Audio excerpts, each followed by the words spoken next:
Jarrett Culver may be the best player in the draft this year. And your story is going from an underrated, no-rated recruit to playing in a national championship game and now being a first-rounder. Describe the journey. I worked for it, and God gave me the talent, and I'm here, and I'm truly blessed to be in this position that I'm in. And, Jarrett Culver's kind of bad right now. This is the only way to put it. What if I told you that the second coming of the do-it-all wing in South Beach was emerging into the NBA? A guy whose grit and grind alone took him from an underscouted prospect to one of the best perimeter defenders in college basketball. A guy whose real capabilities were only displayed when the lights were at their brightest and remind you at the end of the season why he's one of the best in the league. At one point in time, this was a reality. Jarrett Culver may not have came with all of the flash and over-the-top hype for a simple yet effective game at the collegiate level, but there was serious reason to believe that this do-it-all wing, masterminding a historic tournament run for his hometown team, had risen to be one of the best talents on the board come draft night. And just a few years after being an afterthought in the Division I scouting scene, Jarrett Culver was a top pick in the 2019 NBA draft. In a league withdrawn from any real physicality, Culver was one of the few prospects praised by many for his major defensive upside, and while starting to blossom as a super well-rounded point forward who can create for himself as well at the collegiate level, the build and the number weren't the only things strikingly similar to Jimmy Buckets himself. The world was there for the taking on a young gun franchise looking for their next golden boy to ride into the sunset, but even with how hyperbolic the word bust has become, Culver, just 5 years withdrawn from draft night, really fits the mold in the truest sense. A guy who failed to live up to an inch of the hype given to him and turned himself into just another ridiculous draft day comparison. For some, it may be hard to understand how in just a few years a player with this much upside can be dumped in front of our very eyes to the land of no return known as the G League without any pushback. But let me explain why Jimmy B V2 was a mission bound for disaster. As a skinny kid out of Lubbock, Texas, Jarrett Culver could do everything at the high school level, leading his team in rebounds and assists as the best defender on the floor, averaging 30 points a game. But even more surprising is the lack of attention that this landed him. Outside of Texas, the interest was very limited for a 6'4" two-guard with a 3-star rating, but balling out just a few miles from the hometown Texas Tech was the lucky blessing that Culver needed to blossom. Entering college as little more than just another guy on the team, it became clear that Culver really fit the mold as a college wing better than the guys he was battling for minutes over.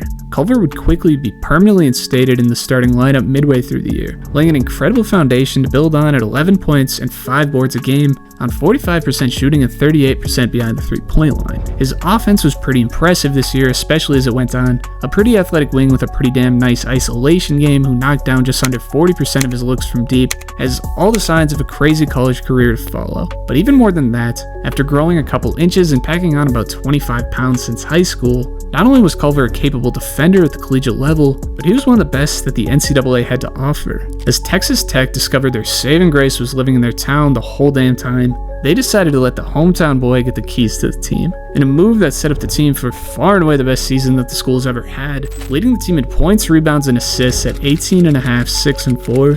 Jarrett Culver had himself a year, leading the long-time outshadowed school to a 3 seed in the NCAA tournament. After dominating the first 2 rounds, a major 20-point upset against the Wolverines, followed by upsets on Gonzaga and Michigan State, brought the March Magic to a school that never graced the Final Four in their existence. As Virginia would take home the championship trophy this year, Jarrett Culver did what he needed to lock himself into the NBA lottery. As in Jimmy Butler-esque fashion, a defensive weapon with a good handle on the ball, shot creation skills, playmaking abilities, and a touch of a 3-ball as well. Who wouldn't want this low-risk option, since really, with all the ability that he had, this guy looked like a textbook quality starter in the NBA. As the Minnesota Timberwolves would move Dario Saric in their 11th overall selection to the Phoenix Suns, Jarrett Culver would land up north with the 6th overall pick. On a team that literally had the most obvious hole for him to slot into after losing Jimmy Butler the year prior, Jarrett Culver, although landing in a weaker developmental program, was falling into a system that had the time and availability to help a player in his position succeed. And in reality, this team did look like a two-way playmaker on the wing could be a big addition to their lineup.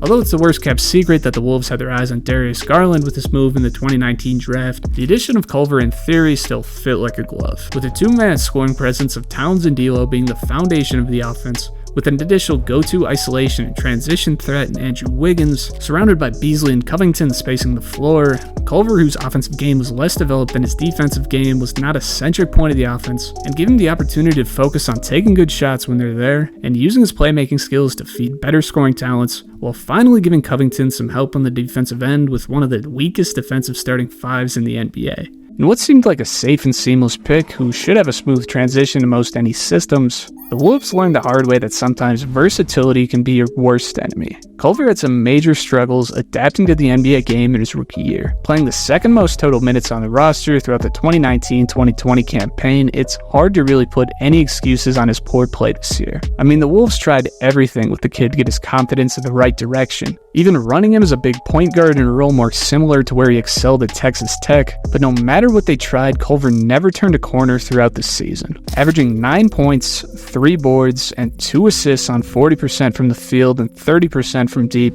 while shooting a horrendous 46% from the line on 2 a game. Culver's play was one of the most disappointing parts of the Wolves' 2020 season, which from the pandemic shutdown, a flurry of injuries, and an underperformance from their stars was just a mess all around. To highlight the positives of his game, if you could call it that, Culver came in as an immediate defender, but to call him elite wouldn't even be close to the truth. Despite being listed at 6'6", with serious height and strong base to be earning the guard slots, a lack of wingspan effectively made him around average size comparative to shorter players. Although with some promise as a defender, it wasn't enough to cover for his offensive game, where he was one of the least effective players in the NBA. A guy with above average athleticism and actually a surprisingly strong handle on the ball completely lacked other skills to put it to use.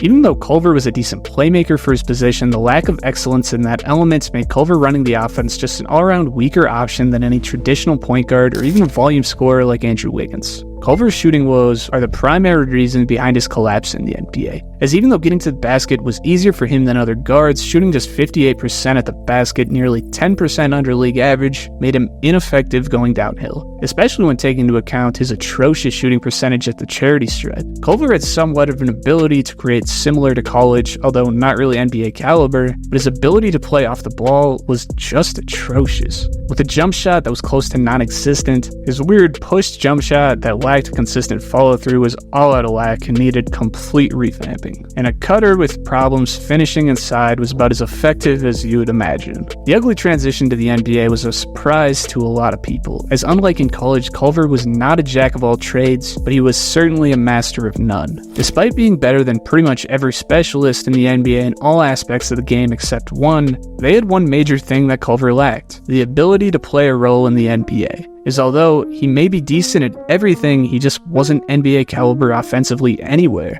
with defense not good enough to compensate for it. Culver would battle some injuries in the following season, sidelining him a good portion of the season, but even when healthy, the Wolves knew what they drafted themselves into, likely giving him just enough minutes to grasp some sort of trade value. Culver would see a much reduced role in only his sophomore season in the NBA, with production nearly halving to 5 points, 3 rebounds, and less than an assist on 41% from the field, under 25% from deep, and 60% from the line. Jarrett Culver, although young, frankly just didn't come off as an NBA player.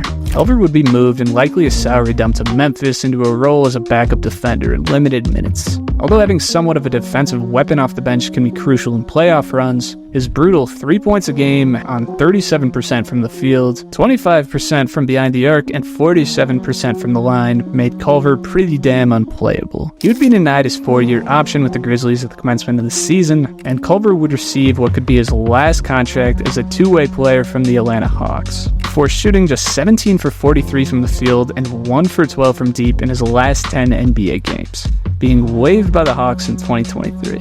Now playing in the G League, what shouldn't surprise you is the surge in his statistical production, playing 32 minutes a game, averaging 21, 7, and 4 on 45% from the field and 38% from deep with 2 steals a game. Jarrett Culver is simply one of those guys who is bound to be the best player on a JV team. When playing reduced competition, his skill set can level itself out, being that all-around threat that we saw at Texas Tech. This is just another guy who you shouldn't let the minor league production fool you, and is another example of why scouting talent can be so damn tough sometimes. As even though the stats dictate he may be ready for the show, this really wasn't the level he was built for. Although I would love to see a return and a revival of Jarrett Culver in the NBA, His collapse should highlight how crazy the play of some of these defensive weapons turned all-stars like Jimmy Butler and Kawhi Leonard really is.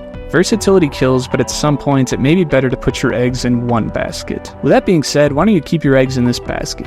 Check out the full story here of the strange disappearance of one of the NBA's most famous guards of the 2010s. Thank you guys for watching. If you made it this far, subscribe to the channel if you're new. We're trying to hit 50K by the end of the year, and I'll see you boys in the next one. Peace out.